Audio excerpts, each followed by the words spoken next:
गणतंत्र दिवस बड़े हर्षोल्लास के साथ मनाया जा रहा है, तो वहीं लालकुआं क्षेत्र में भी गणतंत्र दिवस के मौके पर स्कूल के छात्र छात्राओं ने प्रभात फेरी निकाली। इस गणतंत्र दिवस की सबसे ज्यादा धूम स्कूल में देखी जा सकती है, जहां बच्चे आज भी देशभक्ति के गीत और नारों के साथ कार्यक्रम करते हुए नजर आते हैं। साथ ही नैनीताल दुग्ध उत्पादक संघ में भी अध्यक्ष और जीएम के साथ मिलकर सभी लोगों ने झंडारोहण किया और सरकार की उपलब्धि के बारे में बताया गया। उसके बाद लालकुआं पुलिस ने भी गणतंत्र दिवस के मौके पर झंडारोहण करने के साथ ही गणतंत्र दिवस को मनाया और सबने मिलकर शपथ भी ली। इस मौके पर परेड के माध्यम से सलामी भी दी गई। सर्वप्रथम तो सभी को 26 जनवरी की बहुत बहुत बधाइयाँ, शुभकामनाएँ। आज 26 जनवरी के दृष्टि पूरे लालकुआं क्षेत्र पे जो है सुरक्षा के जो है पुख्ता इंतजाम किया गया है। आपके माध्यम से पूरे उत्तराखंड प्रदेश के समस्त दुग्ध उत्पादकों एवं जनता को 74वें गणतंत्र दिवस की शुभकामनाएं देता हूं, बधाई देता हूं। और निश्चित रूप से आज उत्तराखंड डेयरी फेडरेशन और नैनीताल दुग्ध संघ 74वें गणतंत्र दिवस को बड़े हर्षोल्लास से मना रहा है। और उसमें एक खुशी और भी है कि जो आधुनिक प्लांट नैनीताल दुग्ध संघ का लगना था, उसकी भी शुरुआत हम शीघ्र ही करने जा रहे हैं।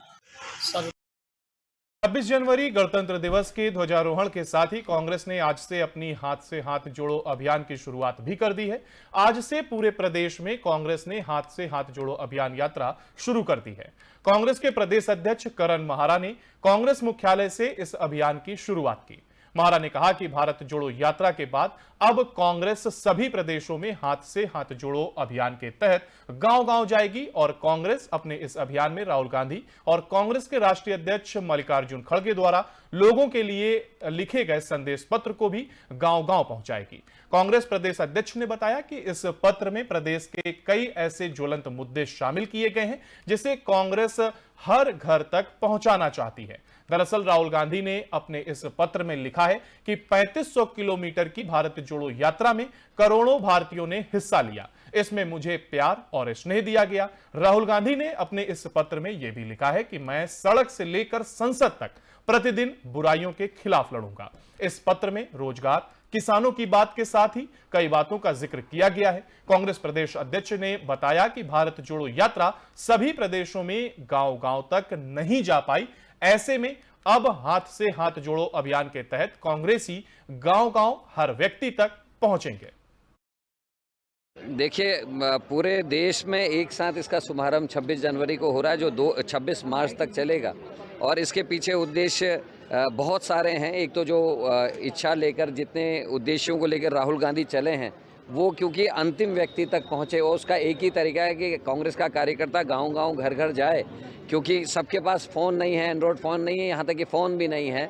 अखबार गाँव तक बहुत ऐसी जगहें भी हैं जहाँ अखबार अभी नहीं पहुँचा है, लोगों के घरों में टीवी नहीं है, तो उस व्यक्ति तक भी वो भावना जाए जो राष्ट्र के लिए हितकर है। तो इसलिए ये तय किया गया कि भारत जोड़ो की यात्रा भी सारे स्टेट्स में नहीं जा सकती है, तो इसलिए ये तय किया गया कि हाथ से हाथ जोड़ो के नारे के साथ पूरे गांव-गांव घर-घर जाके कांग्रेस के कार्यकर्ता लोगों से मिलकर रूबरू होगा। और साथ में ग्राम सभाओं में चौपालें लगाने का प्रोग्राम भी है, जिससे लोगों को कांग्रेस की भावना जो है समझाई जा सके। देखिए,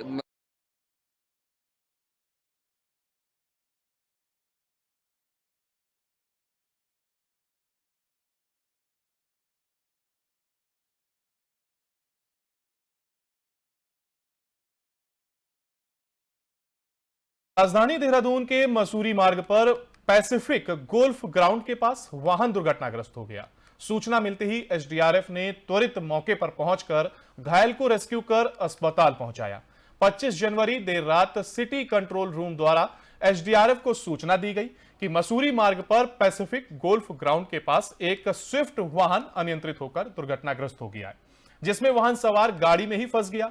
उक्त सूचना मिलते ही एसडीआरएफ टीम रेस्क्यू उपकरणों के साथ तत्काल घटनास्थल पर पहुंचकर त्वरित कार्रवाई करते हुए खाई में फंसे वाहन से कड़ी मशक्कत करते हुए घायल व्यक्ति को बाहर निकाला और अस्पताल भिजवाया गया, जहां पर फिलहाल उसका इलाज जारी है। वाहन दुर्घटनाग्रस्त हुआ था, जिसके बाद पुल से यह वाहन नीचे खाई में गिर गया और चालक इसमें फंस गया।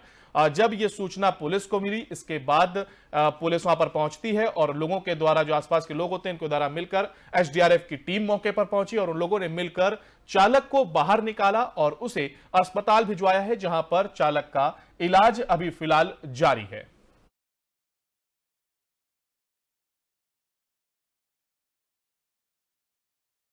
रुद्रप्रयाग में फायर सर्विस स्टेशन के पास देर रात एक वाहन दुर्घटनाग्रस्त हो गया। वाहन में 3 लोग सवार थे, जिनमें मौके पर ही 2 की मौत भी हो गई। एक घायल व्यक्ति को स्थानीय लोगों ने अस्पताल पहुंचाया। घटना की जानकारी मिलते ही एसडीआरएफ टीम में रेस्क्यू उपकरणों के तत्काल घटनास्थल हेतु रवाना हुई।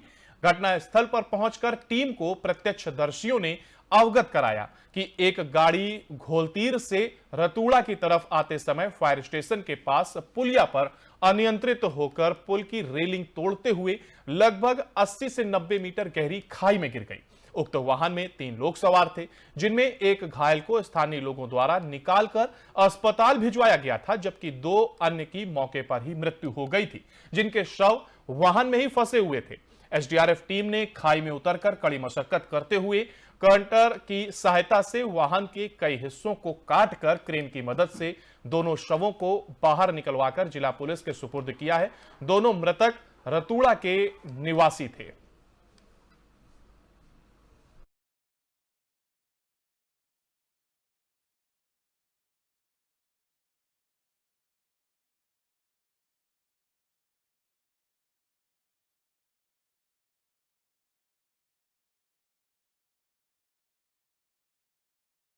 भूधसाव के संकट का सामना कर रहे जोशीमठ की व्यथा जानने कांग्रेस के वरिष्ठ नेता राहुल गांधी उत्तराखंड आएंगे।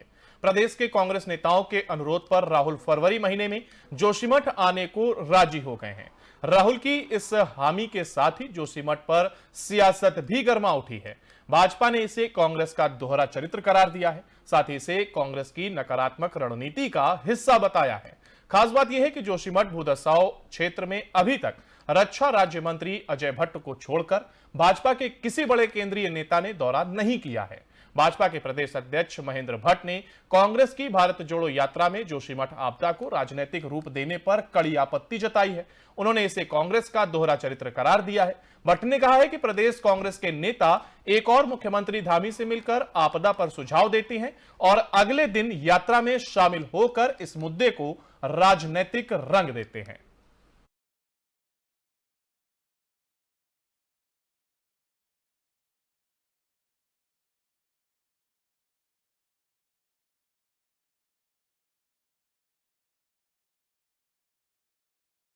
और फर्जी सर्टिफिकेट बनाकर आधार कार्ड को अपडेट करने वाले गिरोह को पकड़ने में उत्तराखंड एसटीएफ को कामयाबी मिली है।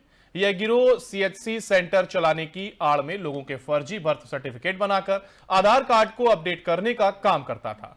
पुलिस ने इस गिरोह के 2 सदस्यों को गिरफ्तार किया है। पिछले महीने भी एसटीएफ ने ऋषिकेश से फर्जी वोटर कार्ड और आधार कार्ड बनाने वाले सीएससी सेंटर का भंडाफोड़ किया था, जिसमें 68 आईडी भी बरामद की गई थी। एसएसपी एसटीएफ आयुष अग्रवाल ने बताया कि लंबे समय से देहरादून से सेलाकुई औद्योगिक क्षेत्र में फर्जी सर्टिफिकेट बनाने की शिकायत मिल रही थी, जिसके आधार पर एसटीएफ ने सीएचसी सेंटर पर छापेमारी की और इस गिरोह का पर्दाफाश किया। एसएसपी एसटीएफ आयुष अग्रवाल ने कहा कि गिरफ्तार अभियुक्तों से पूछताछ की जा रही है और पता लगाया जा रहा है कि इस गिरोह का नेटवर्क कहां तक जुड़ा हुआ है।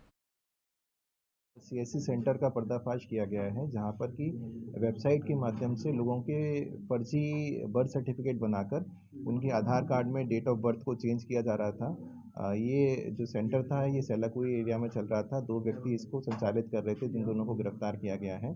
एक काफ़ी बड़े लेवल पर नेटवर्क चला रहे थे। इनका प्राइमरी फोकस जो था, जो फैक्ट्री में काम करते हैं अंडर एज के बच्चे, उनकी जन्म तिथि में चेंज करके उनको मेजर दिखाकर उस आधार पर उनको आगे एम्प्लॉयमेंट मिल रहा था।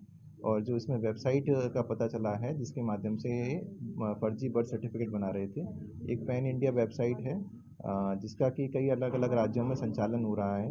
इससे ऑल ओवर इंडिया कहीं का भी फर्जी बर्थ सर्टिफिकेट बनाया जा रहा था। तो इस संबंध में सेलाकुई थाने में मुकदमा दर्ज करा दिया गया एसटीएफ की तरफ से और उसमें आगे वहाँ से विवेचना की जाए। सीएससी सेंटर का पर्दा। और इसी के साथ उत्तराखंड से जुड़ी खबरों में फिलहाल के लिए इतना ही। बाकी की तमाम अपडेट के लिए आप बने रहिए एफएम न्यूज के साथ। नमस्कार।